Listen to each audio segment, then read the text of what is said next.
BJP को हराया, विजय अब हीरो बन गए हैं। इनफैक्ट रजनीकांत ने पहली बार विजय पर अपनी चुप्पी तोड़ी है और ऐसा लगता है कि रजनीकांत भी अब विजय के फैन हो गए हैं। कमल हसन भी विजय के साथ आ गए। अब देखिए कैसे जो थलापति हैं वो अब नायक बन गए हैं। रिमझिम के 5 पॉइंट्स में आपको यही समझना है। सबसे पहला, रजनीकांत भी अब विजय के फैन हो गए हैं, विजय पर पहली बार चुप्पी तोड़ी है। दूसरा है कैसे सीएम विजय की ताकत बढ़ गई है और कैसे वो सबको अब एक साथ लेकर आ रहे हैं। तीसरा है सीएम बनते ही कैसे थलापति अब एक नायक बन गए हैं।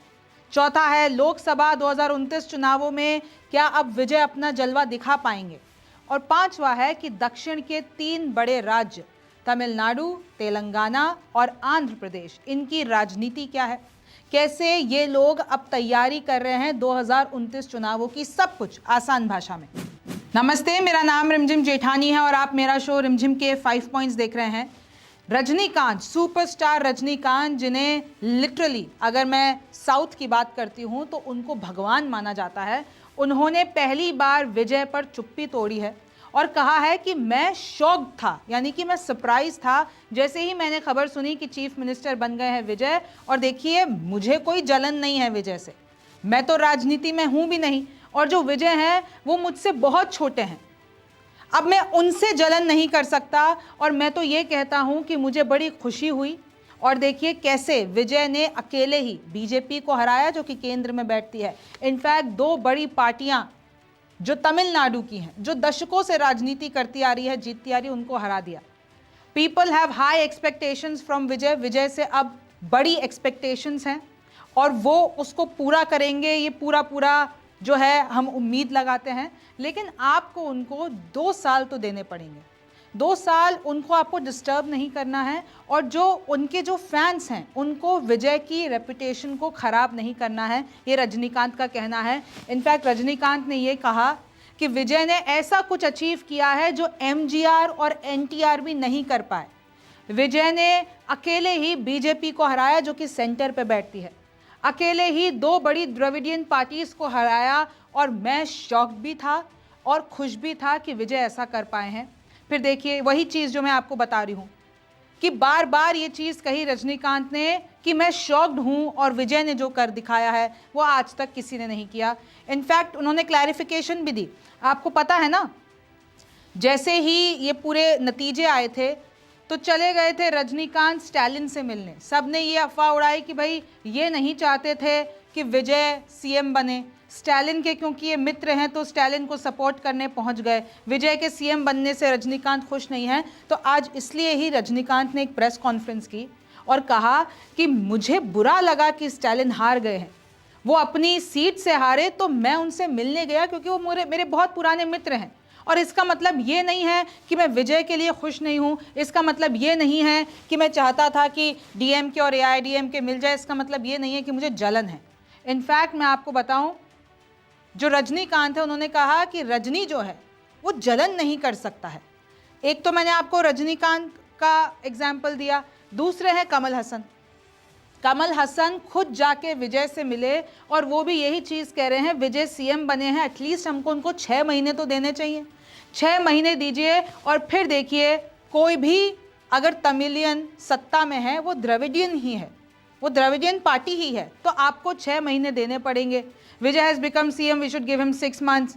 Any Tamilian starting his party is Dravidian, ऐसा उन्होंने कहा है। और ये तस्वीरें आप देखिए कि कैसे ये जाके मिलते हैं विजय से, कमल हसन, और कहते हैं कि आज मेरी मुलाकात हुई और जिस तरीके की ह्यूमिलिटी, विनम्रता विजय के अंदर है, जिस तरीके से उन्होंने मुझे ट्रीट किया वो बहुत अच्छा लगा। इनफैक्ट मैंने 6 मांगे भी रखी हैं विजय के आगे और वो मांगे हैं रिलेटेड टू हमारी इंडस्ट्री और उसके लिए हमें सरकार का जो है सपोर्ट चाहिए और इसलिए हम मिले हैं।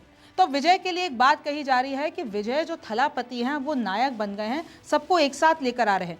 भाई पहले तो 118 का आंकड़ा नहीं आ पा रहा था बहुमत का, क्योंकि विजय की पार्टी ने 108 सीटें जीती, 107 इनके एमएलए, क्योंकि विजय 2 पार्टी पे मिले। 107 से 118 लाने पर 4 बार राज्यपाल के पास चले गए। लेकिन जब फ्लोर टेस्ट हुआ तो आंकड़ा कितना आया, 144। जो विरोधी थे वो भी उनके साथ हो गए, एआईएडीएमके, उसके 25 नेता टूट गए और AIADMK जो कि वहां पर NDA है यानी कि बीजेपी के साथ गठबंधन में है, AIADMK अभी टूट चुकी है। तो विजय सबको, मतलब उनकी पावर से, उनकी ताकत से वो सबको साथ लिया। ये तस्वीर है कमल हसन के साथ। इनफैक्ट विजय की विनम्रता की बहुत तारीफ हो रही है। विजय जैसे ही जीतते हैं, जैसे ही सब कुछ होता है, जाके अपने विरोधियों से भी मिलते हैं, चाहे वो स्टालिन हो, स्टालिन के बेटे उदयनिधि स्टालिन हो। फिर आप देखिए किस तरीके से उन्होंने अभी एक ऑरा बना रखा है और धड़ाधड़ फैसले ले रहे हैं आते।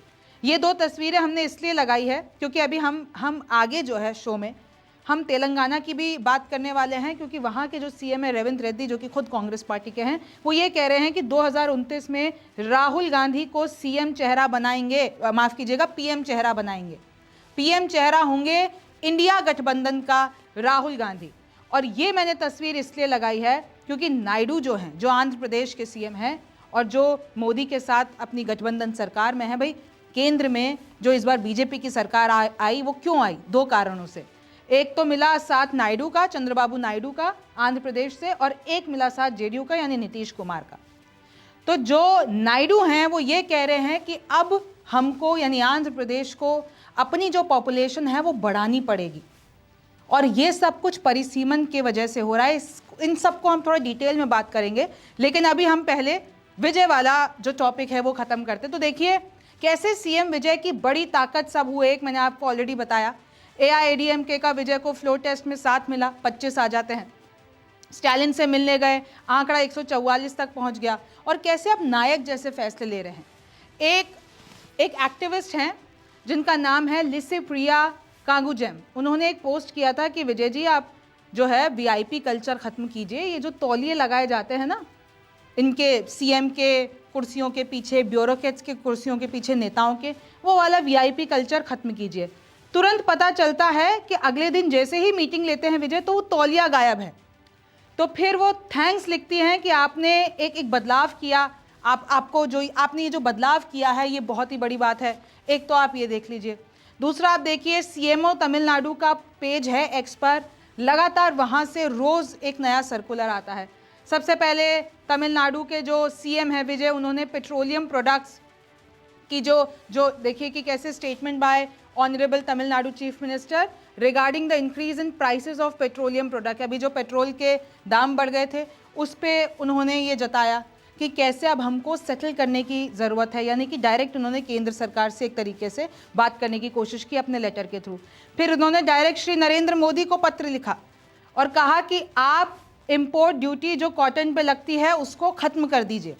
अभी कुछ टाइम पहले जयशंकर विदेश मंत्री को भी पत्र लिखा था कि वो जो हमारे मछुआरे फंसे हुए हैं उनको आप निकालिए श्रीलंका से। फिर आप देखिए एक और इन्होंने फैसला लिया कि ये जो डियरेंस DA मिलता है गवर्नमेंट ऑफिशियल्स को, टीचर्स को, वो 58% से इन्होंने 60% कर दिया। फिर आप आगे आइए, इन्होंने कहा कि जो मैंने महिलाओं से वादा किया था उनको उनके बैंक खाते में ज़रूर पैसा मिलेगा और जल्द मिलेगा। फिर आप देखिए जैसे जीतते हैं तो अपनी जितनी भी सहयोगी पार्टी हैं, चाहे वो IUML हो, चाहे वो जितनी भी हो, चाहे वो लेफ्ट हो, सबसे जाके उनके हेडक्वार्टर्स में मिलते हैं। और सिर्फ साथी पार्टियों से नहीं, विरोधियों से भी मिलते हैं। स्टालिन की मैंने आपको तस्वीरें दिखा दी। CM बनते ही थलापति बने नायक। सबसे पहले 200 यूनिट फ्री जो है बिजली की, हर ज़िले में एंटी ड्रग टास्क फोर्स बनाया, महिलाओं के लिए स्पेशल टास्क फोर्स होगी इसका ऐलान किया। एक सर्कुलर जारी किया कि जितनी भी 717 ये जो जितनी भी शराब की दुकानें हैं सरकारी, चाहे वो मंदिर के 500 मीटर के एरिया में है, मस्जिद के, हॉस्पिटल के, स्कूल के, वो सब बंद होंगी। AIADMK में फूट पड़वा दी। फिर आप देखिए अभी जो अगर AIADMK की स्थिति है, पलानी स्वामी और षणमुगम ये 2 गुट बटे हुए हैं AIADMK के। अब इस राजनीति में आगे क्या होगा। अब अगर हम बात करते हैं 2029 चुनावों की, अगर 2029 के चुनावों की बात करनी है तो हमको 2024 के नतीजे देखने पड़ेंगे। तमिलनाडु लोकसभा 2024 के नतीजे क्या थे। DMK जो कि स्टालिन की पार्टी है 22 सीटों पर लड़ती है और 22 पे जीतती है। कांग्रेस 9 सीटों पर लड़ती है, 9 की 9 जीतती है। लेफ्ट की अगर हम बात करते हैं 2 पे लड़ते हैं, 2 पे जीतते हैं। VCK भी 2 पे लड़ते हैं, 2 पे जीतते हैं। CPI 2 पे लड़े, 2 पे जीते। MDMK 1 पे लड़े, 1 पे जीते। IUML ये भी एक पे लड़े एक पे जीते, यानी कि जो इंडिया गठबंधन है पूरा का पूरा तमिलनाडु में 2024 की बात कर रही हूं, 39 सीटें कुल हैं तमिलनाडु में लोकसभा की। ये पूरा इंडिया गठबंधन 39 सीटों पे लड़ता है और 39 की 39 पे जीतता है। ये हुआ था 2024 में, लेकिन अब ये जो समीकरण है वो बदल गए हैं। अगर मैं आपको बाकी के बता देती हूँ, बीजेपी 23 पर लड़ती है, 0 जीती। पीएमके 10 पर लड़ी, कुछ नहीं जीती। टीएमसी 3 पर लड़ी। एएमके ये सब कुछ देखिए। एनडीए भी 39 पर लड़ा, 0 पे जीता। और क्योंकि एआईएडीएमके और बीजेपी गठबंधन में थे, 2024 में साथ लड़े। एआईएडीएमके 34 पर लड़ती है, 0 पर जीतती है। लोकसभा की बात हो रही है। डीएमडीके 5 पे लड़ती है, 0 पर जीतती है। और अभी के हालात तो आपको पता ही हैं। अभी अगर विजय की पार्टी, क्योंकि टीवी के तो अभी तक 2024 में ये जो जब चुनाव हुए थे तब तक तो थी नहीं, उसके बाद टीवी के जो है अपनी पार्टी बनाई है, 2024 में विजय ने पार्टी बनाई है। अब जब 2029 के चुनाव होंगे, अब अगर आप देखते हैं भाई डीएमके को तो अब पता नहीं ये इतना ला पाएगी कि नहीं। अगर ये विधानसभा चुनाव नहीं जीत पाए स्टालिन, तो ये आंकड़ा रिपीट होता है कि नहीं, ये बहुत बड़ा सवाल है। कांग्रेस अब विजय के साथ है, लेफ्ट अब विजय के साथ है, वीसीके अब विजय के साथ है, सीपीआई जो दूसरी है ये भी विजय के साथ है, आईयूएमएल भी विजय के साथ है। मतलब अगर मैं देखती हूँ 39 में से 16 सीटें ऐसी हैं, ये जितने भी गठबंधन वाले थे, इंडिया गठबंधन अब तो टूट गया है तमिलनाडु में, 16 के 16 तो अब विजय की पार्टी में यानी विजय के साथ आ गए हैं। अब डीएमके उतना मजबूत तरीके से कर पाएगी नहीं कर पाएगी, तो 2029 में अब विजय से बहुत ज़्यादा उम्मीदें हैं। अब मैं अगर आपको आगे और बता देती हूँ एक इंटरेस्टिंग पॉइंट, कि अगर आप देखते हैं 2024 का ही ये वोट परसेंटेज और वोट्स देखते हैं, डीएमके को कितने मिले, 1 करोड़ वोट मिले। एआईएडीएमके को 88 लाख वोट मिले। डीएमके को अगर 1 करोड़ मिले तो इन्होंने 22 सीटें जीती।